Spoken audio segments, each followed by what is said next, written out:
بسم اللہ الرحمن الرحیم الحمد للہ وکفا والصلاة والسلام علی عبادہ الذین اصطفیٰ اما بعد. آج ہم زکوٰۃ کے حوالے سے گفتگو کر رہے ہیں. تو زکوٰۃ کے دو تصورات ہیں، ایک دین اسلام کے حوالے سے اور ایک مذہب اسلام کے حوالے سے. مذہبی تصور اور دینی تصور.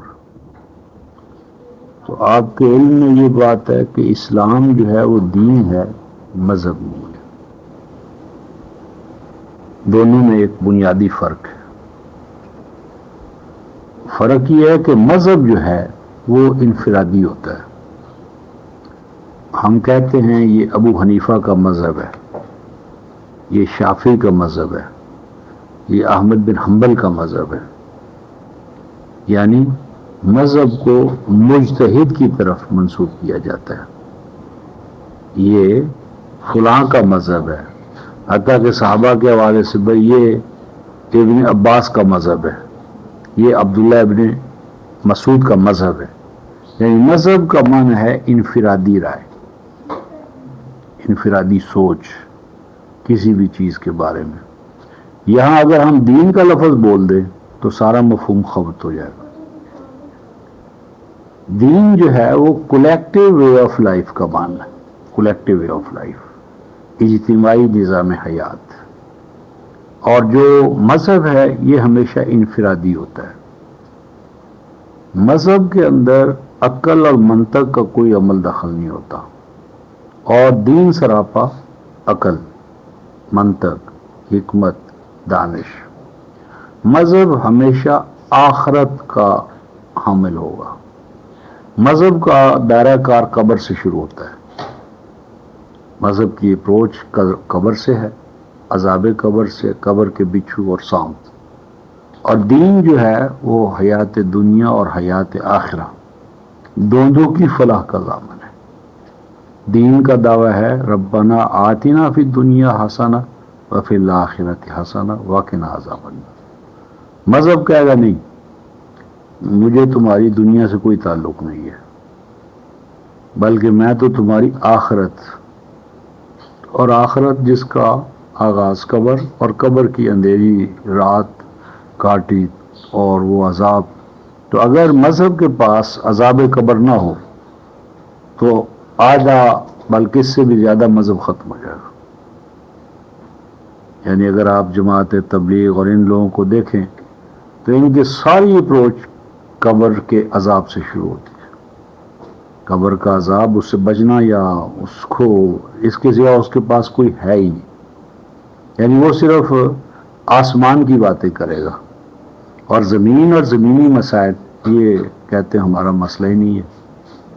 پھر مذہب جو ہے وہ آپ کو ہمیشہ ایک دعوے کہ یہ کرو تمہاری فلاح ہو جائے گی. پوچھو فلاح ہوتی کیا ہے، ٹیسٹ کیا ہے، کیا ثبوت ہے کہ آپ کی فلاح ہو رہی ہے. کیونکہ ہر مذہب دعویٰ کرتا ہے کہ میری رسومات کو اگر آپ اپنا لیں تو آپ کو آخرت میں فلاح ملے گی. وہ یہود بھی یہی دعویٰ کرتے ہیں، ہنود بھی دعویٰ کرتے ہیں، مسلمان بھی دعویٰ کرتے ہیں. تو ٹیسٹ کیا ہے؟ قرآن نے دین کا یہ نقطہ نظر بتایا کہ ان کو حال میں حیات دنیا میں ان کو اس نظام حیات پر چلنے کی وجہ سے حیات دنیا میں فلاح، اور یہی حیات دنیا کی فلاح حیات آخرہ کے لیے دلیل ہے. یعنی حیات آخرہ ایک دعویٰ ہے، اور حیات دنیا کی فلاح دین پر چلنے سے یہ اس کی دلیل ہے. یعنی آپ حیات دنیا میں وہ نتائج کو دیکھ لیں گے جن کا کہ آپ کو حیات آخرہ میں وعدہ کیا گیا ہے. اور وہ حیات آخرہ میں اس سے، یعنی حیات آخرہ حیات دنیا میں صرف یہ فرق ہے کہ حیات دنیا کے اندر اعمال کی جزا و سزا جو ہے وہ فرد کے طور پر نہیں دی جا سکتی، اور فرد کی جو نیت ہوتی ہے یا فعل کی جو کوانٹٹی ہوتی ہے وہ تو کسی نہ کسی درجے میں آتی ہے، لیکن کوالٹی زیر بحث نہیں آ سکتی۔ اور دوسری یہ کہ جزا و سزا، یہ زمان و مکان ہمارے کلی جزا و سزا کے متحمل نہیں ہو سکتے، یہ محدود ہیں۔ مثلا اب ایک شخص قتل کرتا ہے 6 افراد کو، 10 افراد کو، 100 افراد کو، 1,00,000 ہلاکو چنگیز خان، اب اگر ان کو آپ پکڑ لیں تو کیا کریں گے؟ زیادہ سے زیادہ یہی ہے کہ آپ ان کو پھانسی دے دیں۔ اب ایک آدمی جو ہے وہ ایک دوسرے مرد یا عورت کے ساتھ بدماشی بھی کرتا ہے اور اس کے بعد اس کو ٹھکانے لگا دیتا ہے۔ اب اگر آپ پکڑ لیں تو کیا کریں گے؟ یا پہلے اس کے ساتھ وہی بدماشی کریں گے پھر اس کو قتل کریں گے؟ ممکن نہیں ہے۔ یعنی حیات دنیا کے اندر فعل یا عمل کی مکمل جزا یہ اس زمان و مکان میں ممکن نہیں ہے، ناممکن۔ یوم تبدل الارض غیر الارض والسماوات، یہ جو سزا آپ حیات دنیا میں دیتے ہیں یہ ایک مثال ہے، اور یہ صرف ڈسپلن کو قائم رکھنے کے لیے ہے، ادروائز یہ نہیں ہے جزا۔ انما توفون اجورکم یوم القیامہ فمن زحزح عن النار وادخل الجنہ فقد فاز۔ یعنی حیات دنیا کے اندر اعمال کی جزا و سزا جو ہے وہ کیفیت کے حوالے سے تو ممکن ہی نہیں ہے۔ کیف یعنی جس طرح آپ نے فعل انجام دی ہے اس کیف کو ریکارڈ کرنا ہمارے لیے ممکن نہیں ہے۔ اب آپ کا ایک کارکن کا جتھا ہے، سب 8 گھنٹے ڈیوٹی دیتے ہیں، آپ ان کو ایک طے کر لیتے ہوئے ہم اتنے $1000 یا پاکستانی سکہ دیں گے۔ اب ایک وہ کام کرتا ہے پیار سے، محبت سے، پریم سے، وفاداری سے، اور دوسرا صرف وقت گزار رہا ہے، تنخواہ تو دونوں کو ایک ہی آپ دیں گے۔ تو وہ جو کیف ہے نا، کیف اس کی جو ہمارے ہاں زمان و مکان ہے اس میں امکان نہیں ہے کیف کو ریکارڈ کرنے کا، مجازات۔ دوسرا یہ ہے کہ حیات دنیا میں جزا و سزا جماعتی ہوتی ہے، اور جماعتی ہونے کی وجہ سے بعض اوقات غیر جو فرد ہوتا ہے جس سے کچھ وہ بھی رگڑ دیا جاتا ہے، جبکہ آخرت میں ایسا نہیں ہوگا۔ یاتی نہ فردہ، تو حیات دنیا اور حیات آخرہ میں جو امتیازات ہیں وہ ہم دوسرے مقام پر لے لیں گے۔ تو باقی قرآن کا یہ دعویٰ ہے کہ وہ فمان تابع ہدایہ فلا خوف علیہم ولا هم یحزنون۔ یہ جو لا خوف اور لا حزن سوسائٹی کا جو قیام ہے نا، یہ حیات دنیا میں ہے، نہ کہ حیات آخرہ میں۔ یہاں دین کا جو تصور تھا اس میں مذہب نے ڈنڈی یہ ماری ہے کہ لا خوف اور لا حزن جو سوسائٹی قرآن قائم کرنا چاہتا ہے، دین قائم کرنا چاہتا ہے، اس کو انہوں نے آخرت پر اٹھا رکھا، جبکہ یہ حیات دنیا میں ہے۔ یہ جو لا خوف اور لا حزن سوسائٹی جنتی، اس کو قرآن نے کہا وَلِمَنْ خَافَ مَقَامَ رَبِّهِ وَلِمَنْ خَافَ مَقَامَ رَبِّهِ جَنَّتَانِ، سورہ رحمان 55 سورہ آیت 46۔ یعنی حیات دنیا میں بھی جنت اور حیات آخرہ میں بھی جنتان، یعنی جنت فی الدنیا و جنت فی الآخرہ۔ یعنی حیات دنیا میں بھی جنت ہے، حیات آخرہ میں بھی جنت ہے۔ اور جنت کیا ہے؟ جنت وہ، یعنی حیات دنیا میں جنت کیا ہے؟ وہ سوسائٹی کہ جہاں کسی کی کوئی ضرورت رکی نہیں رہے گی، ہر فرد کو اس کی بنیادی ضروریات زندگی کی فراہمی لازم ہوگی۔ لیکن حیات دنیا میں جو بنیادی ضروریات زندگی کی فراہمی ہے یہ تو جیل میں بھی ہو جاتی ہے، قید خانے میں بھی ہو جاتی ہے۔ اور یہ جو بنیادی ضروریات زندگی کی فراہمی ہے جس میں انسان کا اختیار و ارادہ سلب کر لیا جائے، یہ کمیونزم ہے۔ قرآن کہتا ہے کہ آپ کے اختیار و ارادے کو آپ کو دیا جائے اور پھر آپ زیادہ سے زیادہ کمائیں اور کم سے کم لے لیں، اور بقیہ دوسروں کی نشو و نما کے لیے وقف کر دیں از خود اپنے اختیار و ارادہ سے. یہاں سے اسلام کا نقطۂ آغاز ہے. اچھا، اب یہ جو مطلب ہے کہ مسئلہ یہ ہے کہ ایک فرد جو ہے وہ زیادہ سے زیادہ کمائے اور کم سے کم اپنے لیے لے کر بقیہ دوسروں کی نشو و نما کے لیے وقف کر دے. سوال یہ ہے کہ کیوں کرے؟ میں یہ سیکریفائس، یہ قربانی کیوں دوں؟ انسینٹیو کیا ہے؟ میں خود بھوکا رہوں، آپ کو روٹی دوں، کیوں؟ میں خود ننگا رہوں اور آپ کو پہناؤں، کیوں؟ میں اپنے لیے ہلکا اور آپ کو اچھا کیوں دوں؟ جبکہ نہ میں کسی کی مخلوق ہوں، نہ میں اس کے اوامر و نواہی کو مانتا ہوں، نہ میرے لیے اس ڈومین یا زمان و مکان سے ماورا کوئی زندگی ہے. بابر بیش کوش کے عالم دوبارہ، اگر میں مجرد ایک حیوان ہوں، میں ایک حیوان ہوں بس، اور حیوان ہونے کے ناطے سے میری زندگی وہی ہے جو محسوس ہے، نظر آ رہی ہے، تو اس کے ہوتے ہوئے میں کیوں دوں؟ کیوں میں قربانی کروں؟ کیوں میں دوسروں کو دوں؟ اس لیے یہاں سے کیبنزم جو ہے وہ جو کچھ کہتا ہے وہ کر نہیں سکتا. کردائی اورا جستائی اورا اساس محکم. اقبال نے 1929 میں یہ کہا تھا کہ کمیونزم فیل ہوگا. کیوں؟ کہنے لگے کہ یہ جو دعویٰ کرتا ہے کہ دوسروں کی فلاح و بہبود کے لیے میکسیمم اپنا وقف کرو، تو علامہ نے کہا کردام اندر مقامات اشنیگاہ.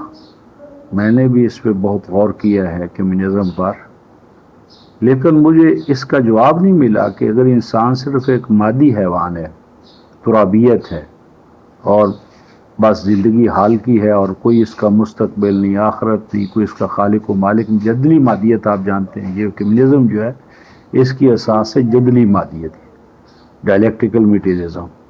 اس کے ساتھ پھر ہسٹوریکل میٹیریلزم ملتا ہے. تو اگر انسان صرف میٹیریلزم ہے تو انسان کیوں زیادہ سے زیادہ کمائے اور کم سے کم لے اور زیادہ دوسروں کو دے؟ کیوں دے؟ تو فرماتے تھے کہ یا تو کمیونزم چھلانگ لگائے اور چھلانگ لگا کر یہ حقیقی اسلام تک پہنچے. اس کا پھر انہیں جاوید نامہ میں نقشہ کھینچا کہ حقیقی اسلام یہ ہوگا، محکمات یعنی اساس قرآن. 1929 میں یہ علامہ اقبال کہہ رہے ہیں جاوید نامے کے اندر. اور پھر فرماتے ہیں کہ اگر تو یہ چھلانگ لگا کر حقیقی اسلام تک پہنچ گیا تو پوری دنیا کی امامت روس کے پاس ہو گئی، اور اگر یہ اس کا نہ کچھ کر سکا تو مجھے خطرہ یہ ہے کہ یہ اپنی ماں یعنی یورپ، یعنی سرمایہ داریت، یعنی منڈی کی جو مارکیٹ ہے، منڈی کی جو نفسیات ہے، یہ دوبارہ اس کے چنگل میں پھنس جائے گا. اور وہ دن یعنی ایک بڑا خوفناک ہوگا کہ دنیا یہ باور کر لے گی کہ یہ نظام جو ہے دوسروں کی فلاح و بہبود کے لیے جدوجہد کرنا یہ ممکن نہیں ہے، اور یہ ایک بہت بڑی ناکامی ہوگی عالم انسانی کے لیے. تو آئدش یوم دیکھتا ہوں میں وہ دن کہ جب یورپ یا تو یعنی روس یا تو اپنی ماں کی طرف لوٹ جائے گا اور یا پھر چھلانگ لگائے گا. اور چھلانگ لگانے کے دوران کا کیا ہی اچھا ہو کہ مسلمانوں کے پاس مساوات محمدی اور محمد رسول اللہ والا نظام ہو اور وہ اس کے لیے ایک نمونے کا کام دیں. تو میری بات یہ تھی کہ یہ جو بات ہے کہ انسان زیادہ سے زیادہ کمائے اور کم سے کم لے کر بقیہ کو دوسروں کے لیے وقف کرے، یہ ہے وہ مسئلہ جس پر اسلام یہ کہتا ہے کہ بات یہ ہے کہ انسان جو ہے مادیت بھی ہے اور اس کا جسم ہے، سب قالب ہے، پیٹرن. اس کے ساتھ اس کے اندر ایک اور چیز ہے، وہ کیا ہے؟ نفخت فیہ من روحی. روحی یا جو ہے اس کا کیا ہے؟ اللہ. اور یہ جو نفخ روح ہے نا، اسی کے لیے نتیجہ ہے سما، ثم جعل لکم السمع والبصر والفؤاد اور قلیلا ما تشکرون. یہ سمع، بصر اور فؤاد یہ خلق آخر، یہ سمع بصر اور فؤاد حیوانی حوالے سے نہیں ہے. یہ آگے انسان اور حیوان کا ہمیں تجزیہ کرنا پڑے گا اور اس میں جو ڈسٹنکشن ہے اسے نمایاں کرنا پڑے گا. تو یہ سمع بصر اور فؤاد جس سے انسان ایک ذات کا حامل ہے، یعنی انسان کے پاس یا تو ذات ہے یا اللہ کے پاس ذات ہے. نفس کائنات میں کسی اللہ کے بعد کوئی نفس کا حامل نہیں ہے، بس انسان ہے اور اللہ ہے. اللہ کی ذات ذاتی ہے، انسان کی ذات عطا کردہ ہے. یہ جو عطا کردہ ذات انسانی ہے یہ ایک امکان کے طور پر ہوتی ہے، ڈورمنٹ پوٹینشل. اس امکان کو ایکچولائزیشن کرنا یا یہ جو ہے یہ تزکیہ ہے. اور اس تزکیے کے لیے جو آئیڈیل ہے نا، آئیڈیل وہ کیا ہے جس کے مطابق آپ نے چیک کرنا ہے کہ ذات انسانی کی نشوونما ہوئی ہے یا نہیں ہوئی. اس کے لیے آپ کو اللہ تبارک و تعالیٰ کی جو صفات ہیں نا، ایٹریبیوٹس آف آلمائٹی اللہ، قرآن کی اصطلاح میں اسماء حسنہ، وہ اسماء حسنہ آپ کا آئیڈیل ہے. للہ الاسماء الحسنى فادعوہ بہا. فادعوہ بہا کیا معنی؟ اللہ کے لیے اسماء حسنہ ہیں، فادعوہ بہا. اسماء حسنہ اللہ کے لیے ہیں اور اسماء حسنہ سے کیا کرنا ہے؟ صبغۃ اللہ، ومن احسن من اللہ صبغہ. آگے کیا فرمایا؟ وَنَحْنُ لَهُ عَابِدُونَ 2:137. اب یہ جو صبغۃ اللہ، یہ تے پر زبر ہے. صبغۃ اللہ کیا معنی؟ کہ اپنے اوپر اللہ کا رنگ چڑھاؤ، اور اللہ کے رنگ سے بڑھ کر کوئی حسین و جمیل رنگ نہیں ہے ذات انسانی کے لیے، اور ہم اسی لیے اللہ کے عبد ہیں. نحن لہ عابدون. اب دیکھیں آگ ہے نا اور لوہا ہے، تو لوہا آگ کے اندر پڑ کر آگ کا رنگ اور پراپرٹیز اختیار کر لیتا ہے، لیکن رہتا وہ کیا ہے؟ لوہا ہے. یعنی اس کی کائنڈ چینج نہیں ہوتی، اس کے اندر صفات آگ کی پیدا ہو جاتی ہیں. رہتا وہ لوہا ہے، کام وہ کرتا ہے جو آگ کرتی ہے. لیکن اسی لوہے پر اگر آپ پانی ڈال دیں، یا یوں سمجھیں کہ گرم پانی ہے نا، کھولتا ہوا پانی، وہ کیا کر رہا ہے؟ آگ کا کام کر رہا ہے، جلا رہا ہے. لیکن اسی کھولتے ہوئے پانی کو آگ پر ڈال دیں، کیا کرے گا؟ بجھا دیں گے. یعنی آپ نے قرآن جو علامہ کہتے ہیں نا کہ بندہ جو ہے وہ خاکی نہاد ہے، خاکی نہاد، لیکن بندہ مولا صفات، بندہ مولا صفات، وہ اپنی صفات میں مولا کی صفات اس کے اندر ہوتی ہیں، لیکن اپنی اساس کے حوالے سے وہ خاکی نہاد ہے. تو یہ جو للہ الاسماء الحسنى، اسماء حسنہ جو اللہ کے ہیں، ایٹریبیوٹس آف آلمائٹی اللہ، یہ آئیڈیل ہیں. ان کو ذات انسانی کے اندر صفات الہیہ کی اللہ حد بشریت ریفلیکشن، ایکچولائزیشن، یہ دین کا مقصود ہے. اللہ علیم ہے، تم علیم بنو. وہ خلاق ہے، تم خلاق بنو. وہ احسن الخالق. تو اور اسی ضمن میں وہ رب ہے، رب ہے. اور رب کیسا رب ہے؟ یطعم ولا یطعم، یؤتی کل ذی فضل فضلہ. وہ خود نہیں کھاتا، نہ اسے کھانے کی ضرورت ہے، لیکن دوسروں کے لیے کھانے کے وسائل پیدا کرتا ہے اور بلا مزد و معاوضہ پیدا کرتا ہے. تو یہ جو اللہ کی صفت رب ہے یہ ذات انسانی میں پیدا کرنی ہے، اور یہ ہے ربوبیت عالمینی، الحمد للہ رب العالمین۔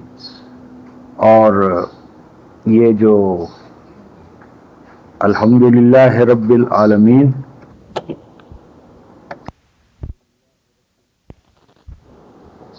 تو بات ہو رہی تھی زکوٰۃ کی، تو زکوٰۃ کا جو مذہبی تصور ہے وہ ہے مال کو پاک کرنا،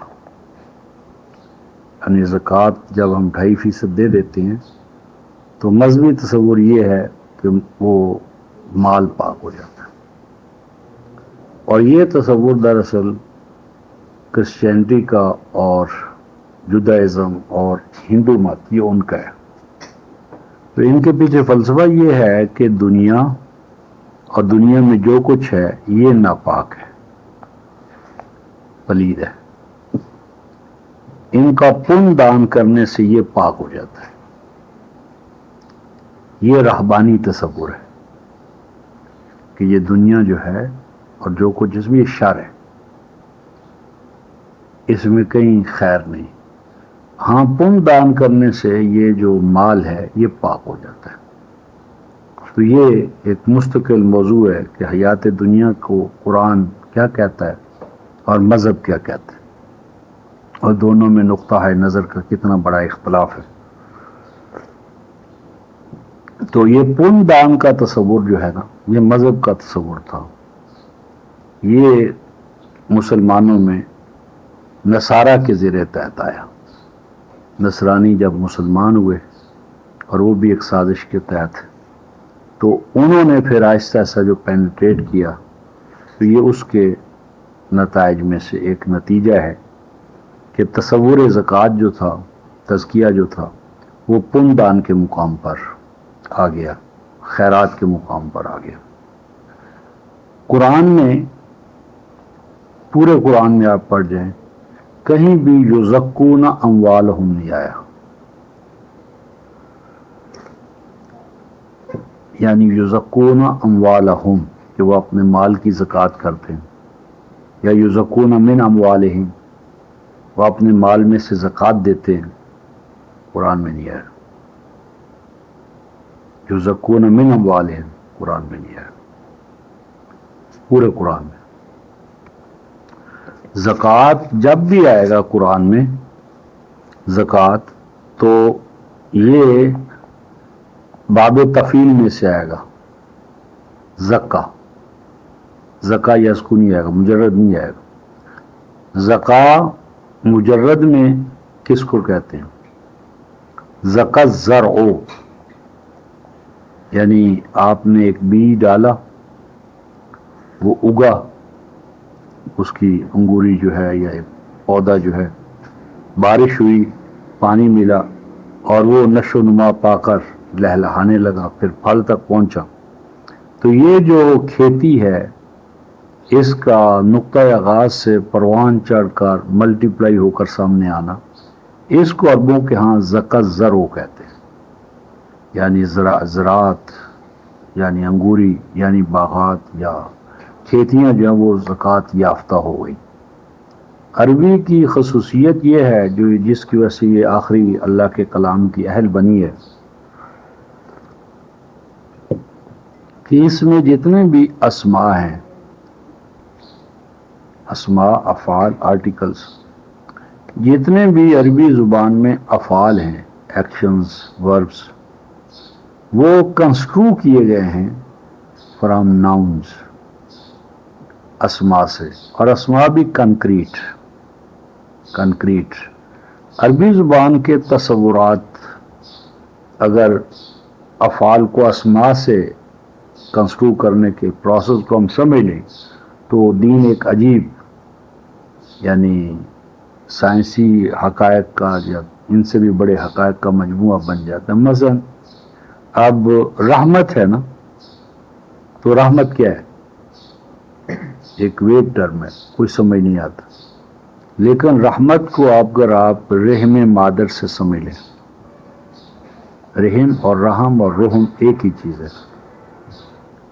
تو اب رحم سے رحمت کو سمجھیں عربی میں تو پورا ایک نظام سمجھ میں آ جائے گا کہ وہ رحم جو ہے وہ مولود کے لیے مکان امین ہے، اس سے بہتر محفوظ ترین جگہ نشو و نما کے لیے. پھر نشو و نما اس کی عین تقاضۂ وقت کے مطابق، اور وہ ہر سٹیج پر اس کی نشو و نما کے وسائل اس کو خود مہیا ہو رہے ہیں. پروٹیکشن، سیفٹی، سیکیورٹی، نگہداشت، سامان نشو و نما، بغیر اس کے کہ وہ کوئی جدوجہد کر رہا ہو یا اس نے کوئی ریکویسٹ کی ہو. اور جب پھر ایک مرحلے سے دوسرے مرحلے میں داخل ہوتا ہے تو اس کو پھر ماں باپ کی شفقت و رحمت، ہدیناہ النجدین، پھر اس کو جو دودھ ملتا ہے اس میں مائیت زیادہ، دہنیت کم، پروٹینز. اور پھر جیسے جیسے وہ آگے بڑھتا ہے تو مائیت کم ہوتی چلی جاتی ہے، دہنیت زیادہ ہوتی ہے. پھر ایک سٹیج آتی ہے کہ وہ خشک ہو جاتے ہیں ماں کے وہ چشمہ. تو اس لیے خشک نہیں ہوئے کہ وہ محروم کرے، جس نے اس وقت اس کے لیے سامان نشو و نما رکھا کہ جب وہ بات بھی نہیں کر سکتا تھا، چل بھی نہیں سکتا تھا، تو اب اس نے بھوکوں مارنے کے لیے اس کو یہاں نہیں پہنچایا. مالکم لا ترجون للہ وقارا وقد خلقکم اطوارا، تمہیں کیا ہو گیا ہے کہ تم اپنے رب کے بارے میں بدگمان ہو گئے ہو؟ جس رب نے یہاں تک تمہیں پہنچایا بائی سٹیجز، وہ آگے تمہارا پرسان حال نہیں ہوگا؟ کیوں بدگمان ہو گئے ہو؟ تو یہ جو ہمارا عربی زبان کا خاصہ ہے.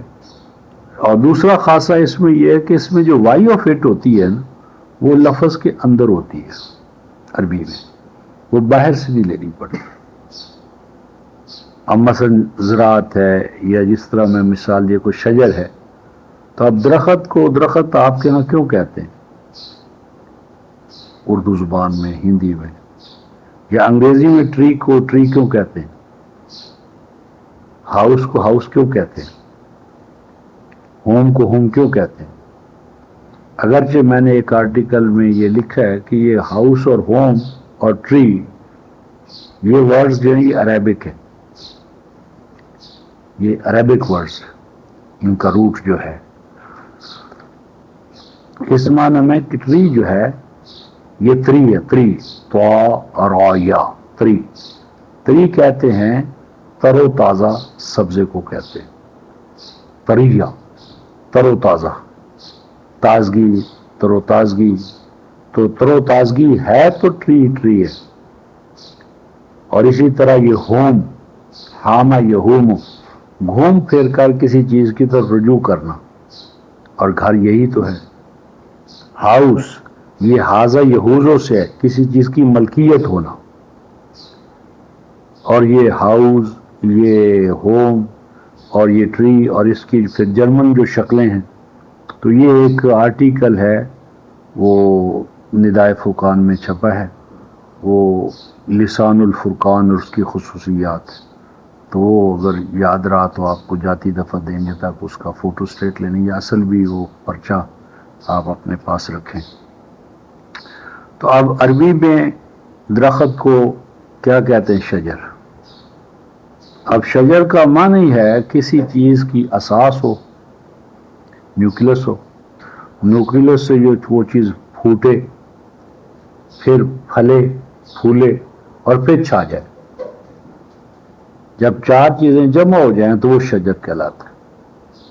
حتیٰ کہ وہ نسل انسانی کا شجرہ ہو یا بون آف کنٹینشن ہو، دونوں کے لیے شجر ہے. مثلا دوسرے مفہوم میں سورہ النساء کی آیت نمبر 65 میں فرمایا فلا وربک لا یؤمنون حتی یحکموک فیما شجر بینہم. اب یہاں شجر، جھگڑا، تشاجر القوم، قوم کا کسی مسئلے میں گتھم گتھا ہو جانا. ان شاجرہ، کسی قبیلے کا یعنی بٹ جانا، کہ ایک ادھر منہ کر لے کہ پھیلتا چلا جائے. تو میری بات یہ تھی کہ عربی زبان کا یہ خاصہ ہے کہ اس میں وائی آف اٹ اس لفظ کے اندر ہوتی ہے، اور جتنے افعال ہیں وہ بیس کرتے ہیں اسماء پر. انگلش میں بھی ہے، جس طرح مثلا ہوتا ہے نا بیوٹی ہے تو اس سے بیوٹیفائی کیا ہم نے. الیکٹریسٹی ہے تو الیکٹریفائی کرنا، لیکن عربی تو اساس ہی اس کی یہ ہے. تو یہ زکات زر سے بات ہو رہی تھی. زکوٰۃ کھیتی کی کیا ہے؟ یعنی اس کا نقطۂ آغاز سے نشو و نما یافتہ ہو کر ایک بیج آپ نے ڈالا تھا، ایک تربوز کا بیج آپ نے زمین میں ڈالا، اس سے ایک بیل بنی. اور ایک بیل کو کتنے تربوز لگے؟ اور اگر ایک تربوز جو اب ہوا ہے ایک بیل سے ایک تربوز، دوبارہ اس کو زمین میں ڈال دے تو روئے زمین تربوزوں سے بھر جائے، یعنی فطرت کے اندر. لہذا یہ جو تصور ہے کہ انسان کے پاس وسائل کم ہیں اور وسائل کی کمی کی وجہ سے اسے یہ جسے کیا کہتے ہیں منصوبہ بندی کرنی پڑتی ہے، یہ بکواس ہے. ریسورسز اس کثرت کے ساتھ ہیں. جو ریسورسز کی ڈسٹریبیوشن ہے یہ غلط ہے. ریسورسز کو مینیپولیٹ کرنے کا پروسیس غلط ہے، ڈسٹریبیوشن غلط ہے. آج بھی ریسورسز کو اگر آپ صحیح معنی میں تو یہی زمین جنت ارضی بن سکتی. یعنی اب یہ دنیا میں جو ہر قوم ڈیفنس پر خرچ کر رہی ہے، مار دھاڑ پر خرچ کر رہی ہے، اگر وہ انسان کوئی نو آپس میں قلیل ہونا نہیں مسئلہ میرا جو تجزیہ ہے، بلکہ وسائل تو اس کثرت کے ساتھ ہیں، صرف اس کی تقسیم کا مسئلہ ہے، اس کو مینٹیننس اس کی جو ہے صحیح. اور پھر قرآن کہتا ہے یہ زمین جس میں آج ہم رہ رہے ہیں ایک سے جائے گا کہ تخلت، اس میں جو وسائل ہیں وہ بھی ختم ہو جائیں گے. لیکن وہ وسائل ختم ہونے کا یہ معنی نہیں کہ انسان ختم ہو جائے گا. اس کو قرآن آگے کیا فتحت السماء فکانت ابوابا، یہ ایک مستقل موضوع ہے، قرآن اور سائنسز جس پر گفتگو کریں گے. تو اس وقت تو بات ہو رہی تھی زراعت کی. تو زراعت نشو و نما دینے کا، زکوٰۃ نشو و نما دینے کا نام ہے. اب نشو و نما کس چیز کو؟ نشو و نما ہے نفس انسانی کی، نفس ذات انسانی. میں نے عرض کیا کہ ذات یا انسان کے پاس ہے یا اللہ کے پاس، اور ذات انسانی جو ہے اس کے لیے فریڈم آف ول یہ لازم ہے.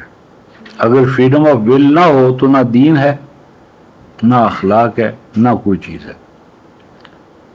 اب یہ جو زکوٰۃ، تو اس کو قرآن حکیم نے جس طرح سورہ والشمس کا حوالہ تھا اس کی آیت نمبر 7-8، نفس و ما سواہا، ذات انسانی اور وہ مقصد یا وہ ذات، سواہا، سوا کا کیا معنی؟ سوا یسوی تسویہ، کسی چیز کے اندر ایکویلیبرم قائم کرنا، توازن، اعتدال. حسن کس چیز کا نام ہے؟ یعنی تمام جو کسی چیز کے اجزاء ہیں، ایلیمنٹس ہیں، فیکٹرز ہیں، وہ پرپورشنل ہو، توازن کے ساتھ ہوں تو یہ حسن ہے. اب اگر مثلا کسی شخص کی ناک جو ہے وہ بہت زیادہ بڑی ہوئی ہے، باقی سارے اعضاء ٹھیک ہیں، تو وہ بے ہنگم بن جائے گا. کوئی بھی عضو اس مقدار طبعی سے بڑا ہوا ہو یا گھٹا ہوا ہو تو وہ حسن سے محروم ہے. تسویہ جو ہے وہ ہے کسی بھی چیز کو اس کے اجزاء اور عناصر کے ایسے تناسب کے ساتھ پیدا کرنا کہ اس کے اندر حسن اور اس کے امکانات علی وجہ العتم پائے جائیں. تو قرآن کہتا ہے نفس انسانی، اور یہ کہ اس کے توازن و اعتدال کے امکانات اس میں ٹھیک ٹھاک طریقے سے رکھ دیے گئے ہیں. نفس و ما سواہا فَأَلْهَمَهَا فُجُورَهَا وَتَقْوَاهَا. فَأَلْهَمَهَا فُجُورَهَا وَتَقْوَاهَا کیا معنی؟ ترجمہ کرتے ہیں کہ اللہ تعالیٰ نے ذات انسانی کو الہام کر دیا ہے فجور اور تقوی کا. پھر ایک اور بہت مشہور ہے کہ جی اسلام تو دین فطرت ہے، کہتے ہیں یا نہیں؟ اسلام دین فطرت ہے۔ اگر اسلام دین فطرت ہے تو اسلام کے لیے وحی کی ضرورت نہیں ہے۔ بھیڑ، بکری، پرندے، درندے، جو چیز ان کی فطرت میں ہو اس کے لیے خارج سے ایکسٹرنل یا آبجیکٹو گائیڈنس کی نو نیڈ۔ بھیڑ بکریوں کو ان کا دین بتانے کی کوئی ضرورت نہیں، کیونکہ ان کا دین ان کی انسٹنکٹس کی شکل میں ان کے اندر رکھ دیا گیا ہے، اور وہ اس پر چلنے پر کمپیلڈ ہے، مجبور ہے۔ اب دیکھیں، اتنا بڑا جنگل کا بادشاہ شیر ہے، وہ بھوک اسے لگی ہے اور گوشت اسے نہ ملے، تر و تازہ، خوشبودار، خوبصورت آپ اسے گھاس دے دیں، کھا لے گا؟ مر جائے گا، لیکن وہ گھاس کو نہیں کھائے گا۔ اور ایک بکری مر رہی ہے، اس کے سامنے بہت زبردست قسم کا آپ گوشت رکھ دیں، مرنا تو قبول ہوگا لیکن گوشت نہیں کھائے گی۔ لیکن اگر وہ گوشت نہ کھائے تو ہم نہیں کہتے کہ یہ بڑی پائس ہے، بڑی نیک ہے۔ اب بکری جو ہے وہ آپ کے کھیت سے گزر جائے، اس طرح گزرے کہ اس کے دائیں بائیں کسی کو نہ چرے، تو کبھی نہیں ہم کہیں گے کہ یہ بکری شریف ہے۔ اور اگر کسی کا کھیت چار جائے تو بکری بڑی شریر ہے، بدماش ہے۔ اب اسی طرح مثلا آپ کا کتا کسی کو کاٹ لے تو سزا کتے کو دی جائے گی، گولی ماری جائے گی، یا کتے والے کو جرمانہ کیا جائے گا؟ کتے والے، حالانکہ کاٹا تو کتے نے ہے، تو سزا کس کو ہم دے رہے ہیں؟ اور استاد فرماتے تھے کہ دیکھو اس حقیقت کو تو کتا بھی جانتا ہے۔ ہم پوچھتے تھے استاد وہ کیسے؟ فرماتے تھے کہ کتے کی طرف تم پتھر پھینکو، کتے کو پتھر مارو تو کتا کیا کرے گا؟ نہیں، کتا پتھر کی طرف نہیں بھاگتا، پتھر مارنے والے کو پکڑتا ہے۔ بھائی پتھر لگا ہے نا کتے کو، تو چور تو پتھر سے آئی ہے،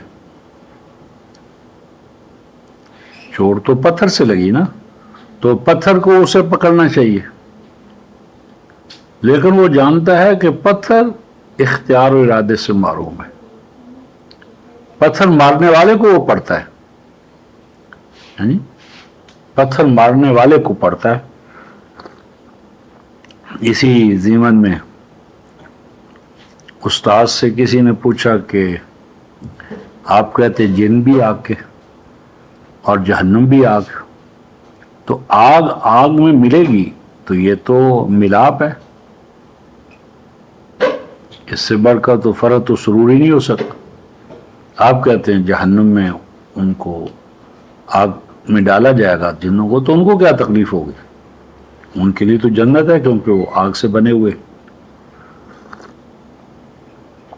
ہم نے کہا اچھا، تو فرمایا کہ وہ ایک ڈھیلا لو، اور جو سائل تھا ملنگ، کہا کہ یہ ڈھیلا جو ہے نا اس کے پیچھے دوبر پر زبردست مارو۔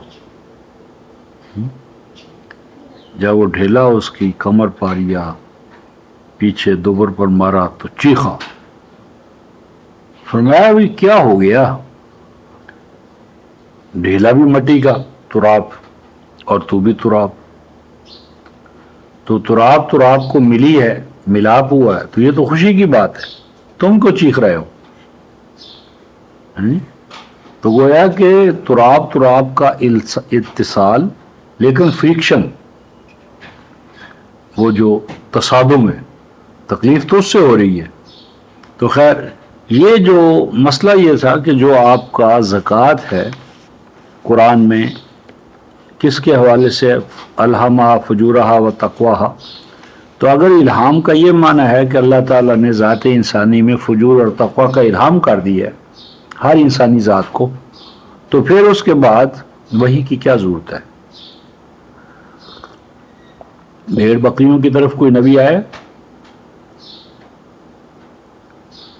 تو اگر ہماری ذات کے اندر فجور و تقوی کا الہام ہو گیا ہے تو نبی کی کیا ضرورت ہے؟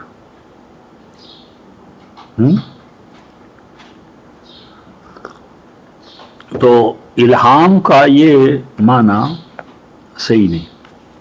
الہام لہم سے ہے، لہم، یہ لہم اور یہ لہم، یہ الہام، یہ لام ہے میم اور لام ہے میم، لہم. عربی کا ایک قاعدہ سمجھ لیں کہ جہاں بھی افعال میں اشتراک ہوگا نا، صوت میں اشتراک صوت، وہ معانی کے اشتراک پر دلالت کرے گا. فرق صرف ہوگا ظاہر یعنی ایکسٹرنل ورلڈ اور انٹرنل ورلڈ. مثلا ایک مثال دیتا ہوں، عقل، آکالا اور آکالا، یہ عقل اور یہ عقل، یہ کھانا اور یہ کھانا، دونوں اپنے نقطۂ آغاز سے تکمیل تک ایک ہی چیز ہے.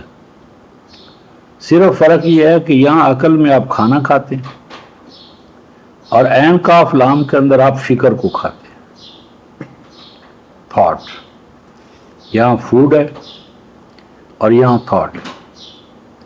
اس کے لیے بھی اصول ہے، ہضم ہے، دفاع ہے، کام میں لانا ہے، اس کے اندر بھی وہی چیز ہے. یہ عربی کا مستقل اصول ہے. اب یہ لام، لام ہے میم اور دوسرا لام ہے میم لہم. یہ جو لام ہے میم ہے، ہائے حلوہ جسے کہتے ہیں، اس کا کیا معنی ہوتا ہے؟ لہم کس کو کہتے ہیں؟ گوشت کو. اچھا، گوشت کیا ہے؟ لہم کیا ہے؟ گوشت جسے ہم کہہ رہے ہیں، اس کا تجزیہ کریں، گوشت کیسے بنتا ہے، یعنی گوشت بننے کا پروسیس کیا ہے. اور گوشت جو ہے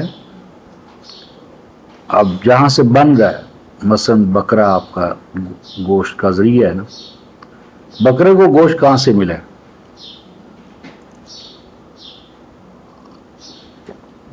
بکرا کیا کھاتا ہے؟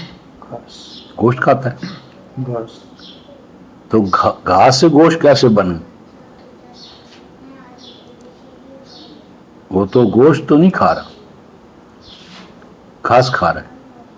گھاس سے کھا کر وہ دے رہا ہے آپ کو گوشت. کس طرح دے رہا ہے؟ کیا پروسیس ہے؟ لہم جو ہے نا، لہم، لام ہے میم لہم، جسے گوشت کہتے ہیں. تو لہما اور التہما کسی چیز کا اس طرح آپس میں مربوط ہونا، باہم جڑا ہوا ہونا کہ وہ ہم آہنگی کے ساتھ نیچے سے اوپر کی طرف بڑھتی چلی جائے اور وہ دوسروں کی حاجات و ضروریات کو پورا کرنے کے لیے ممد و معاون ہو. اس میں التصاق یعنی جوڑ باہم کے درمیان میں کہیں خلا یا دراڑ نہ ہو، اور وہ نشو نما یافتہ ہوتے چلے جانا کہ دوسرے اس سے فیضیاب ہو. تو یہ جو الہام دوسرا ہے، اس کے اندر یہی کہ ہماری ذات کے اندر یعنی انفجار، فجر اور تقوی، اس کو ہماری ذات کے اندر گوندھ دیا گیا ہے، یعنی امکان کے طور پر. یعنی یہ ایک پوٹینشل ہے، یہ ایک صلاحیت ہے. اگر اس صلاحیت کو آپ ایکچولائز کر لیں تو اس کی اور تقدیر ہے. ایکچولائز نہ کریں، مثلا گٹھلی ہے آم کی، اگر آم کی گٹھلی نشو نما یافتہ نہ ہو تو اس کی کیا قیمت ہے؟ اور نشو نما یافتہ جب ہوتی ہے تو ہم مثلا انگور ہے نا، انگور جب تل رہا ہے تو یہ انگور کہاں سے آئے؟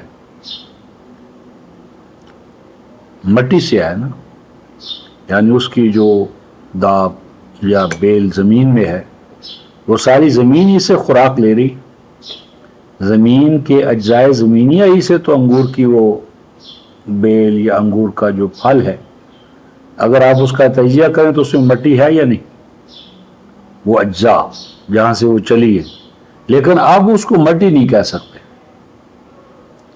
یعنی نقطہ آغاز تو اس کا ہے، لیکن جیسے جیسے وہ ارتقا پاتی ہے، پیوریفائی ہوتی ہے، تو اس کی شکل تبدیل ہوتی ہے، اس کی ایویلیویشن یا قدر و قیمت بھی الگ ہوتی چلی جاتی ہے۔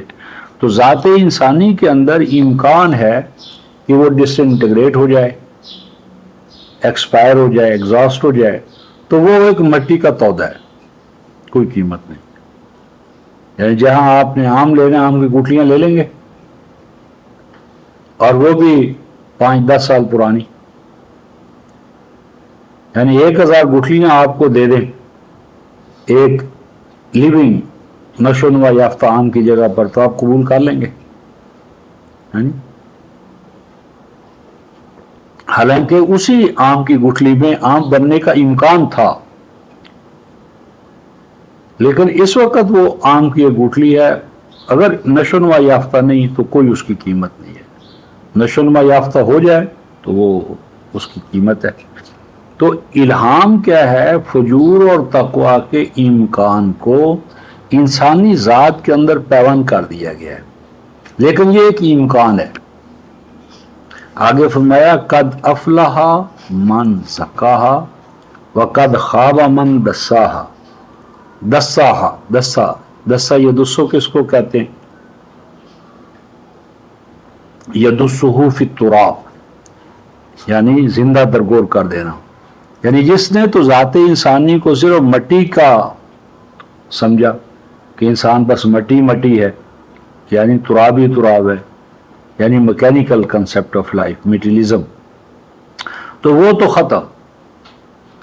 یا لیتنی کنت ترابا، میں تراب ہی رہتا، اگلے مراحل میں نہ آتا۔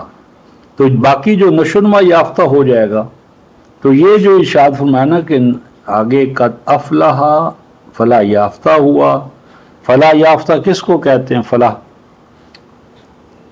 فلاح یہ اردو میں بھی ایک لفظ ہے فلاح، سنا یا نہیں؟ پھالا یا فلاح، یہ جو حال ہوتا ہے نا، حال، تو حال کے آگے ایک زمین کو جو کھودتا ہے تو وہ لوہے کا ایک لگا ہوتا ہے، اس کو کیا کہتے ہیں؟ یعنی زمین کے اندر جو پھاڑتا ہے نا زمین کو، وہ لکڑی نہیں ہوتی، وہ لکڑی کے اوپر چڑھا ہوتا ہے لوہے کا، اسے پھلا کہتے ہیں، پھلا، فلاح۔ تو یہ زمین کا کھودنا پھاڑنا، یہ فلاح۔ اور کسان جب زمین کو کھودتا ہے، بیج ڈالتا ہے، پھر اس کی رکھوالی کرتا ہے، پھر وہ تمام محنت کا محصول کاٹ کر لے آتا ہے، تو ایسا کسان جو زمین کو بونے سے، زمین میں بونے سے لے کر فصل اٹھانے تک کے مراحل میں کامیاب ہو، اسے کہتے ہیں الزارع المفلح۔ اور جو کسان درمیان میں ناکام ہو جائے، مغبون، غبن۔ حدیث میں ایک جگہ حضور علیہ السلام کا فرمان ہے کہ مستوى یومہ فہو مغبون، وہ فرد یا قوم کہ جس کے 2 دن ایک ہی حالت پر ہوں، اس کا دیوالیہ پٹ گیا، دیوالیہ نکل گیا۔ 2 دن، مستوى یومہ فہو مغبون۔ اللہ کے نے اپنے رسول کے لیے کیا حکم دیا ہے یا وعدہ فرمایا کہ وَلَلْآخِرَةُ خَيْرٌ لَكَ مِنَ الْأُولَى، یعنی ہر بعد والا لمحہ آپ کے لیے خیر و یمن کے حوالے سے بہتر ہوگا، صرف آخرت نہیں۔ وَلَلْآخِرَةُ خَيْرٌ لَكَ مِنَ الْأُولَى، حیات دنیا نہیں، آخرہ کا ہے، اولا کا ہے، الحیات نہیں کا۔ اور یہ جو ہمارے ہاں الحیات الدنیا ہے، کیا معنی کرتے ہیں؟ دنیا کی زندگی، یہ غلط ترجمہ ہے۔ الحیات الدنیا، الحیات الاخرہ، یعنی جو اینیملسٹک کنسیپٹ آف لائف ہے، حیوانی زندگی، فروتر زندگی، یہ ہے الحیات الدنیا، اور الحیات الآخرہ ہے ہیومن لائف۔ تو ذات انسانی میں دو زندگی ہے، ایک حیوانی اور ایک انسانی۔ حیوانی زندگی کے اوپر انسانی زندگی کی تعمیر، یہ اسلام ہے، اور حیوانی زندگی کے بوجھ تلے انسانی زندگی کو دبا دینا، یہ کفر ہے۔ سورہ محمد کی آیت نمبر 12 میں اللہ تعالیٰ نے کافر کن کو قرار دیا؟ الذین کفروا، جو کافر ہیں، یاکلون و یتمتعون کما تاکل الانعام۔ فرمایا کفر کیا ہے؟ کھاتے ہیں، پیتے ہیں، بچے پیدا کرتے ہیں، جیسا کہ الانعام، لائک اینیملز بھی پیدا ہوتے ہیں، بچے پیدا کرتے ہیں، کھاتے پیتے مر جاتے، اللہ خیر صلی اللہ۔ تو قرآن میں کفر دراصل اینیملسٹک کنسیپٹ آف لائف کا نام ہے۔ Animalistic concept of life is کفر، حیات دنیا کو مقصود بذات بنانا اور اس کے اوپر حیات آخرہ کی تعمیر کرنا، یہ اسلام کا نقطہ آغاز ہے۔ تو یہ جو فرمایا تھا کہ قد افلح من زکاہا، کہ کامیاب ہوا، بامراد ہوا جس نے ذات انسانی کی نشو نما کی، نفس کو نشو نما یافتہ بنا لیا۔ اور نفس نشو نما یافتہ کیسے ہوتا ہے؟ اس کے لیے سورہ واللیل میں ارشاد فرمایا کہ اشقا اور اتقا کی تعریف کی ہے۔ اتقا کون ہوتا ہے؟ کہا نا کہ تمہارے راستے جد و جہد کے الگ الگ ہیں، تو اما من بخل واستغنى وكذب بالحسنى فسنيسره للعسرى، واما یہ نيسر للعسرى وما يغني عنه ماله اذا تردى ان علینا للہدی۔ سارا کہنے کے بعد کہ اتقا کون ہے، یعنی بچا لیا جائے گا اس جہنم سے اتقا کو، الاتقا۔ اور الاتقا کون ہوتا ہے؟ الذی یؤتی مالہ یتزکا، یؤتی مالہ یتزکا، کیا ترجمہ ہوا عرفان بھائی؟ اتقا کون ہے؟ یؤتی مالہ، اتقا وہ ہے جو دے دیتا ہے۔ کیا دیتا ہے؟ مالہ۔ اس کے دو معنی، ایک تو یہ کہ اپنا مال دیتا ہے، منی، ویلتھ، وسائل، صلاحیتیں، اور دوسرا معنی جو کچھ اس کے پاس۔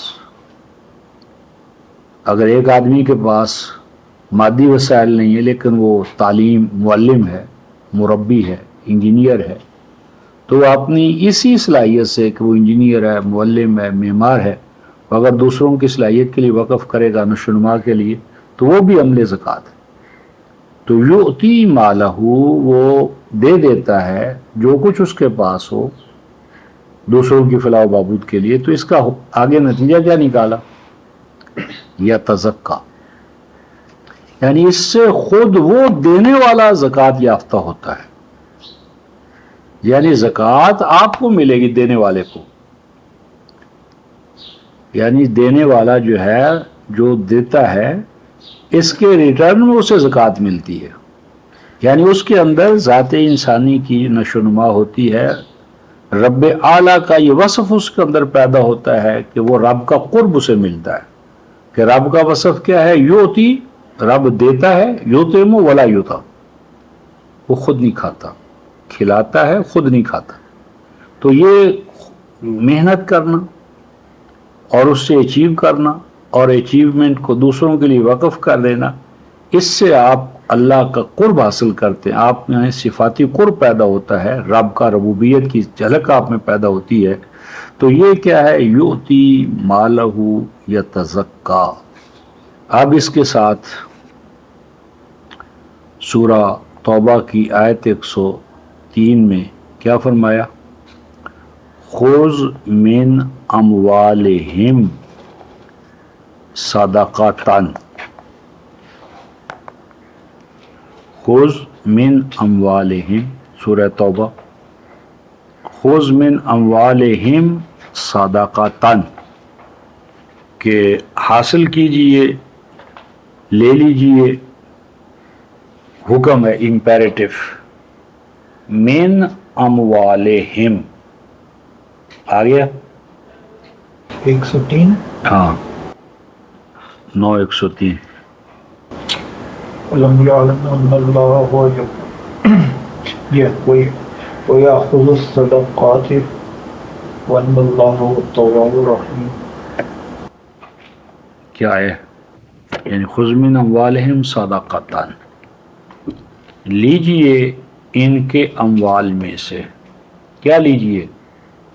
صدقاتن، صدقہ، اور وہ جو آپ صدقہ ان کے اموال میں سے لیں گے اس سے ان کو دو چیزیں ملیں گی. نمبر 1 تطہر، تطہیر، اور نمبر 2 تزکیہ. اب جو مال ہے، مال میں سے تو ہم نے مال لیا، صدقہ اسے کیوں کہا؟ یہ جو آیت ہے اور اس کے ساتھ اسی کی آیت 60 لگائیں، انما الصدقات للفقراء والمساکین والعاملین، یہ 960. اب یہ انما الصدقات، یہ موضوع کیا ہے؟ صدقات. مل گئی یا نہیں؟ اور اس کو مولویوں نے کیا کر دیا؟ انما الزکوٰۃ. یہ صدقات کی آیت ہے اور مولویوں نے اسے زکوٰۃ کی آیت بنا دی ہے. یعنی یہ صدقات ہے، اور یہ جو صدقات ہیں کیا ہے؟ خذ من اموالہم صدقاتن، اموال میں سے جو کچھ آپ سے لیا جائے گا وہ صدقہ ہے. اور اس صدقے کے دو مقاصد ہیں، تطہیر اور تزکیہ. اور یہ جو 960 ہے نا، 960، اس پر ہم لیکچر دیں گے اور یہ بتائیں گے کہ دور حاضر کی جو کسی بھی ریاست کی جو بجٹ کی ساری پلاننگ اور ضروریات ہیں وہ صرف ایک آیت میں ہے. یعنی صرف ایک آیت 960 کو اگر ہم سمجھ لیں نا تو مسلم سٹیٹ کی جتنی بھی فائنینس، بجٹری مسائل، وہ ساری ایک آیت میں آ جائیں اور کسی تیسری چیز کی ہمیں ضرورت نہیں پڑے گی. ہمارا المیہ یہ ہے کہ ہم نے قرآن کو اس حوالے سے لیا ہی نہیں. حالانکہ قیام پاکستان کا مقصد علامہ اقبال نے کیا بتایا تھا 1931 کے خطبہ الہ آباد میں، کہ اسلام پر جو عرب ملوکیت کی چھاپ لگ چکی ہے، اس سے اس کرسٹل کو جو عرب ملوکیت کی چھاپ لگی ہے اسلام پر، اس سے اسلام کو آزاد کرانے کا ہمیں ایک موقع فراہم ہوگا. یہ علامہ اقبال کے الفاظ ہیں کہ عرب کنگڈم جو ہے اس کی جو سٹیمپ لگی ہے نا اسلام پر، اس سے ہم اسے آزاد کر سکیں گے. اور لا آف اسلام جو بیس کرتا ہے قرآن پر، اسے اپنے زمان و مکان میں ایک زندہ نظام کی شکل میں اس کی ڈیمانسٹریشن کریں گے. اور یہاں ہر حکمران جو آتا ہے وہ عرب ملوکیت کے قریب ہونے کو اپنی کامیابی سمجھتا ہے. یعنی ضیاء الحق کو، نواز شریف جو بھی آیا ہے، وہ عرب ملوکیت کے قریب تر ہونے کو، نوافل پڑھنے کے لیے جاؤ، ختم کے لیے جاؤ، عمرے کے لیے جاؤ ان کے، تو یہ عرب ملوکیت کو پختہ تر کر رہے ہیں. حالانکہ عرب ملوکیت کی چھاپ کو تو ختم کرنا تھا پاکستان، اس لیے تو جو کہ پاکستان کے حکمران اپنے مقاصد ہی کے ساتھ فیتھفل نہیں ہے، اس لیے کامیابی کا بھی کوئی ظاہرہ امکان نظر نہیں آ رہا. اصل کی طرف لوٹنا لازم ہے. اچھا، اب یہ جو بات ہو رہی تھی خذ من اموالہم صدقہ، اب اگر مویشی ہیں تو مویشی لیے جائیں گے، کھیتی ہے تو کھیتی میں سے اس کا محصول لیا جائے گا، پھل ہیں تو پھلوں کا محصول لیا جائے گا. تو صدقہ کیوں کہا؟ صدقہ کہاں لیا آپ نے؟ خذ من اموالہم صدقۃ، اموال میں سے تو مال ہی لیا جائے گا نا، من اموالہم ہے نا، تو اموال میں سے تو ہم مال لیں گے، صدقہ کہاں سے آ گیا؟ کیا مطلب؟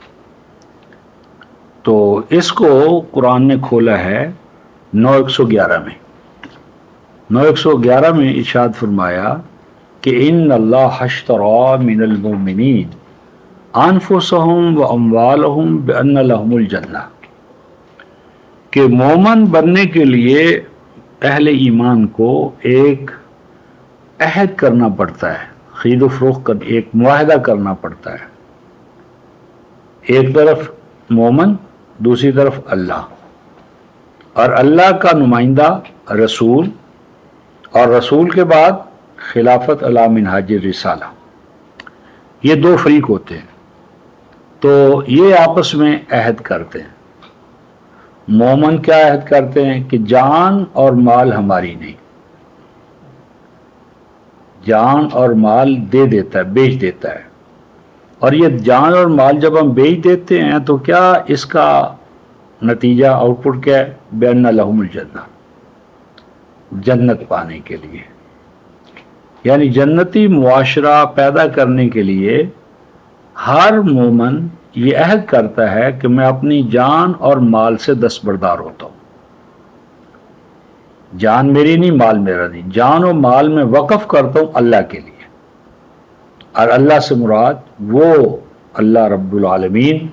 تو اللہ تعالیٰ کی ربوبیت عالمینی کو مینیفیسٹ کرنے کے لیے یا جنتی معاشرہ پیدا کرنے کے لیے ہم عہد کرتے ہیں کہ ہماری جان جان نہیں، مال ہمارا مال، ہم اسے بیچ چکے۔ اور یہ جو صلات کے اندر اللہ اکبر پر رفع یدین کرتے، جس پر لڑائیاں ہو رہی ہیں رفع یدین ہے یا نہیں، یہ رفع یدین کیا ہے؟ یعنی اہل حدیث پر اتنا مجھے افسوس ہے کہ انہوں نے دین کو خالصتاً رسم بنانے میں سب سے زیادہ کردار اس گروہ نے انجام دیا۔ یعنی رفع یدین پر لڑائی، رفع یدین ہے کیا؟ اللہ اکبر، یعنی یہ جو دین ہے نا، دین سمٹی ہوئی شکل میں صلات ہے، صلات امام کے بغیر ہو سکتی؟ تو اگر آپ کا اجتماعی امام ہی نہیں ہے تو صلات کیا ہے؟ کل کی کل وہ زمین میرے لیے مسجد بنا دی گئی ہے، مسجد آپ کی اور قبضہ غیر کا، یعنی کل وہ زمین آپ کی مسجد ہے اور آپ کا نوجوان امریکہ کے گرین کارڈ کے پیچھے بھاگ رہا ہے۔ تو صلات کے اندر نقطۂ آغاز کے اللہ اکبر، اور اللہ اکبر پر آپ کے ہاتھ اٹھا رہے ہیں، اٹھاتے ہیں نا، رفع الایدی، یہ ہاتھ اٹھانا کیا ہے؟ رفع الایدی کنایتون، ہر زبان میں میرا احساس ہے کہ ہر زبان میں اپنی ملکیت سے